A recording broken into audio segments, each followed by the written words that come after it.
And then I'll probably end the stream here for a bit. Alright, so... let's go. Let's enter the story mode. Let us begin. Let us begin. It's story time.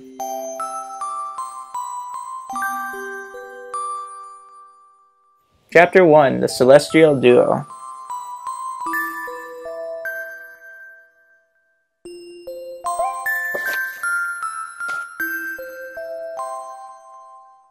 Our story begins a very, very long time ago with a young girl.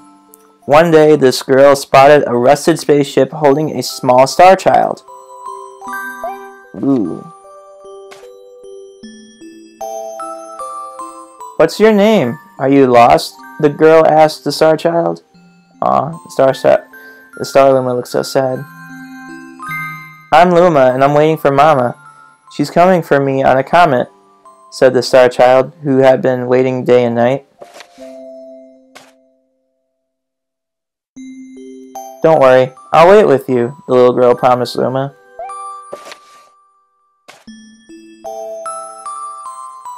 At nightfall, the little girl borrowed her father's telescope and peered into the sky. She looked and looked, but she saw nothing. Hours turned into days and then years, but still the sky revealed nothing.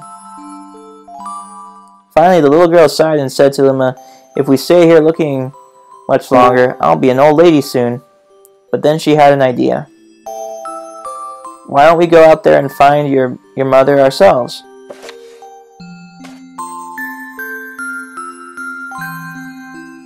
The girl and Luma fixed up the rusty spaceship, and then the two set sail into the starry sky.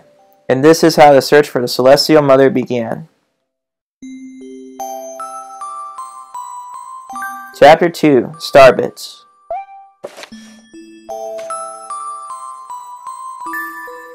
Days passed with no sight of the comet or even a single planet. Instead, asteroids extended for as far as the eye could see. If I had known it was going to take this long, I would have packed more jam, said the little girl above the rumble of her belly. Before they left, she had packed all the essentials: telescope, butterfly net, stuffed bunny, bread, milk, jam, and apricot-flavored tea, but I forgot to bring water. At this, Luma burst into gales of laughter and the girl began to pout. As long as I have Starbits, I'll be fine, said Luma. Want some? The little girl couldn't stay mad after hearing this.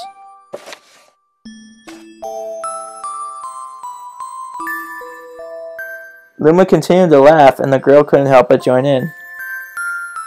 Alright, maybe just a nibble.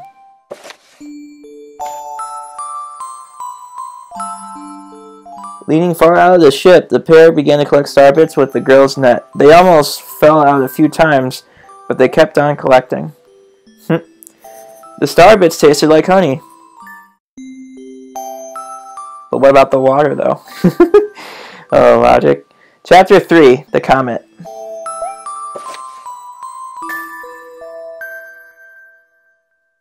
A beam of light pierced through the ship's window. Thinking it was the morning sun, the girl peered through the window, only to find the turquoise blue comet shimmering at her.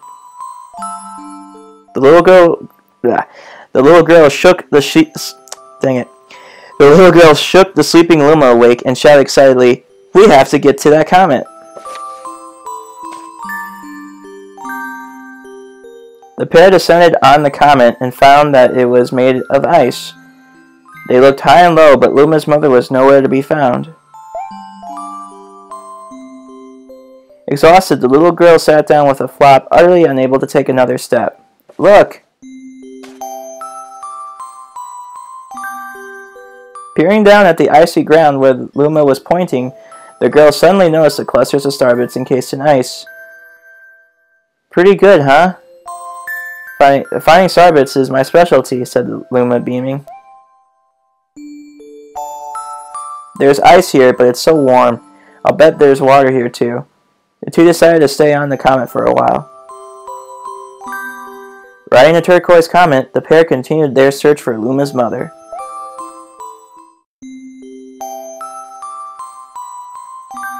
Chapter 4, The Dream.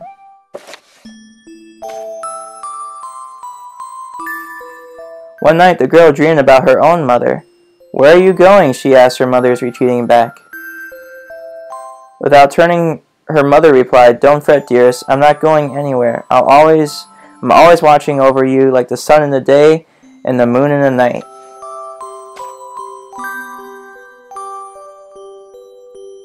A wave of sadness washed over the girl. "What about it when it rains and I can't see the sun or the moon?" Her mother thought for a moment before responding.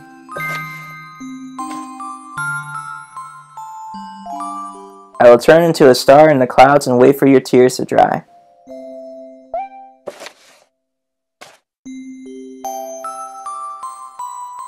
When she awoke, the girl's face was damp with tears. "You have star bits in your eyes," said Luma to the girl. Wiping her face, the girl replied, "These are tears, not star bits. I'm crying because I'll never see my mother again." At this, Luma began to cry too. "Mama, oh mama, ah!" The pair traveled through the starry skies, and though they encountered many other comets, not one of them held Luma's mother. Luma was despondent. Now, Luma. The rain clouds won't go away if you keep crying," the girl said, giving Luma a squeeze. "I'll give you a present if you stop." The girl closed her eyes and said gently, "I'll take care of you." With these words, she felt a small spark in her heart. Chapter 5, Home.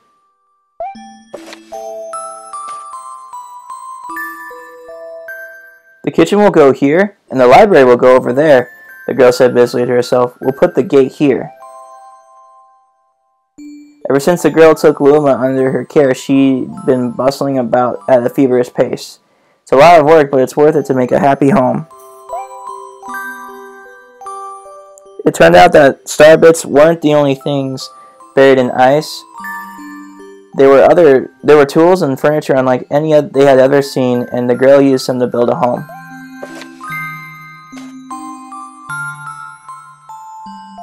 Looking at the completed house, Luma remarked, "Don't you think it's awfully big for just the two of us?" With a library, bedroom, kitchen, fountain, and gate, it was certainly spacious, but still something seemed to be missing. "If only my father, brother, and mother were here," the girl said wistfully. Indeed, the house was too large for its two small residents. That night, clutching her favorite stuffed bunny close to her heart, the girl fell asleep in the starship.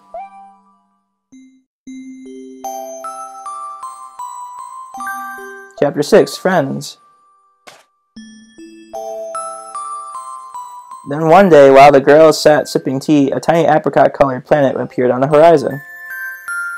From the planet, another Luma of the same color emerged. "Do you two know each other?" the girl asked the two Lumas gleefully. Despite the girls' excitement, they seemed uneasy. The two Lumas neither drew closer nor backed away from each other. Instead, they just stared. Then one Luma broke the silence. "My mama." At once, the apricot Luma parroted back, "My mama, my mama." "My mama, my mama." The two Lumas began to dance around the girl frantically, and neither showed any sign of stopping. The girl was so charmed by this adorable scene that she couldn't help but laugh, and that's when something very strange happened. Suddenly, more Lumas began to pop out from the apricot planet. They were different colors, but they all shouted the same thing, "My mama, my mama." The sight of all the shouting Lumas only made the girl laugh harder. "What am I going to do with all these children?" The Lumas just stared blankly as she doubled over laughing. "I guess we'll have to name each and every one of you." Tomorrow, once she had finished naming them all, she would begin moving all the Lumas into the new house.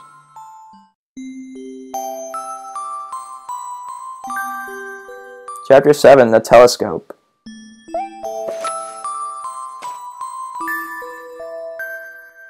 After seeing their 100th comet, a sudden thought popped into the girl's head. I wonder if my home planet is still as blue as it was. That's when she remembered her father's telescope.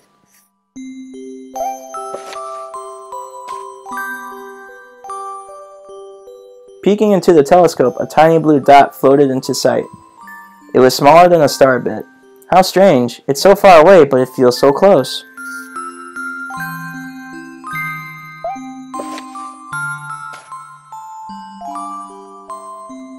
She twisted the knob of the telescope and the blue dot grew until she could make out a grassy hill dotted with flowers. It seemed very familiar to her. Kind of looks like Peach's castle there for a second. Zooming even closer, a terrace on the hill came into view. I used to go stargazing out there when I lived on my home planet.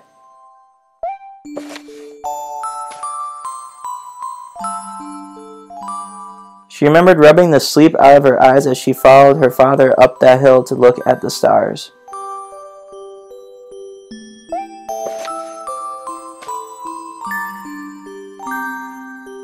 She remembered how she and her brother would sled down that hill.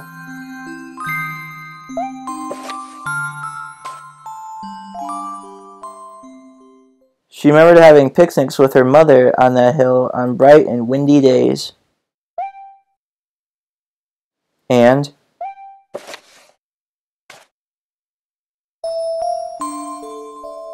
I want to go home. I want to go home right now. The girl burst into tears and the Loomis didn't know what to do. I want to go home. I want to go back to my house by that hill. I want to see my mother. The girl was shouting now, her face wet with tears.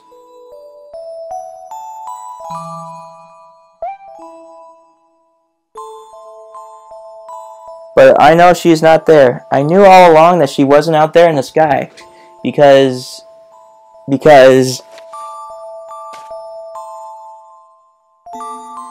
she's sleeping under the tree on the hill. Oh. Dang. The girl's cries echoed through the stars, and a hush fell over the area.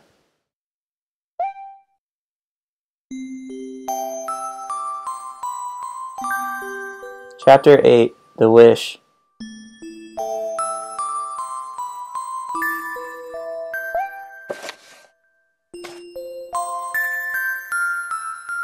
Though usually quite cheery, one day the girl became sad again.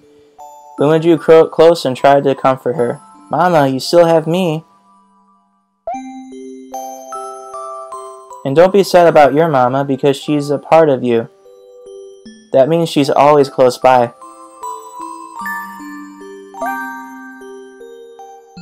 It's like me. I love starbits because they remind me of my mama.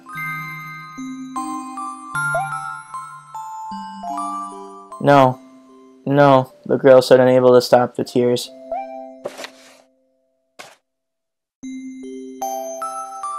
A lonely look flickered across Luma's face, but it was soon replaced by a wide grin.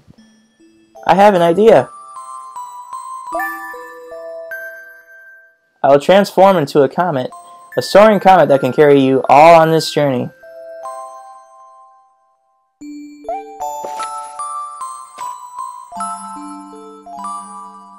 With that, Luma, trailing bands of white, soared high into the sky and just as quickly started to plummet back down. Kaboom! Kablam! The ground shook and a bright light poured out of the crater that the Luma had created.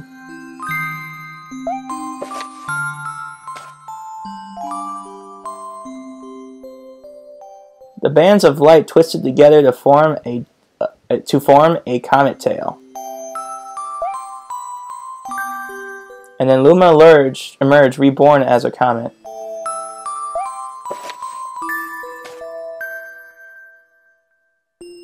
The girl could scarcely believe her eyes, but how? She kept asking. Our destiny as Lumas is to transform into different things, said Red Luma, who had suddenly appeared. Stars, comets, planets. We can all become all of these things. When I grow up, I want to become a star that makes someone special smile, said Green Luma. Blue Luma chimed in. That Luma turned into a real cutie of a comet, didn't he?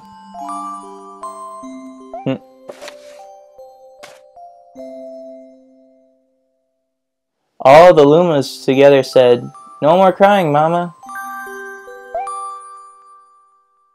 "Thank you," said the girl in a whisper, and she pulled the Lumas close and hugged them. Aww. From that day on, starbits no longer fell from the girl's eyes.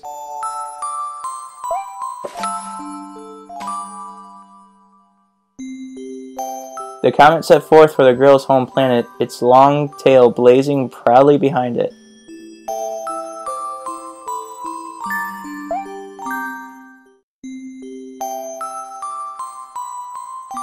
Final chapter, Family.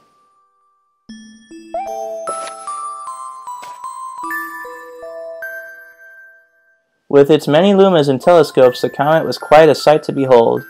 The girl and Lumas were proud to call it home. At a welcoming party for a new Luma, the girl gathered everyone in the kitchen and said in a louder voice than usual, "Alright everyone, let's make a cake sprinkled with star bits. Then it will be a star cake." The Lumas excitedly began to gather the ingredients.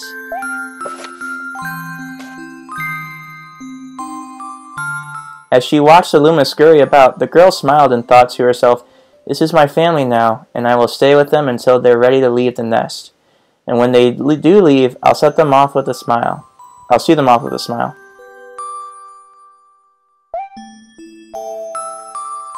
Because that's what makes a mother happiest.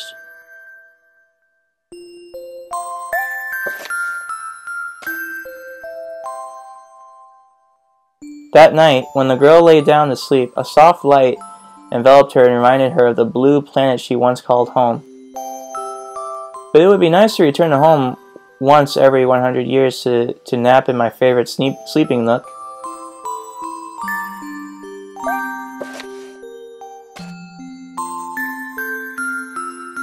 The comet carrying the Lumas and the girl continues on its journey to this very day.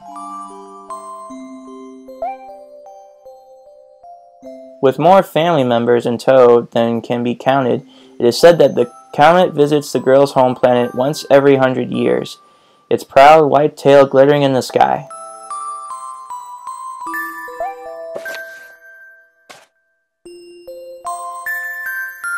The end. Yeah! Woo! Yeah! Woo! Encore! No, I'm just kidding. Yeah, that's sad though. That's all. My story is finished.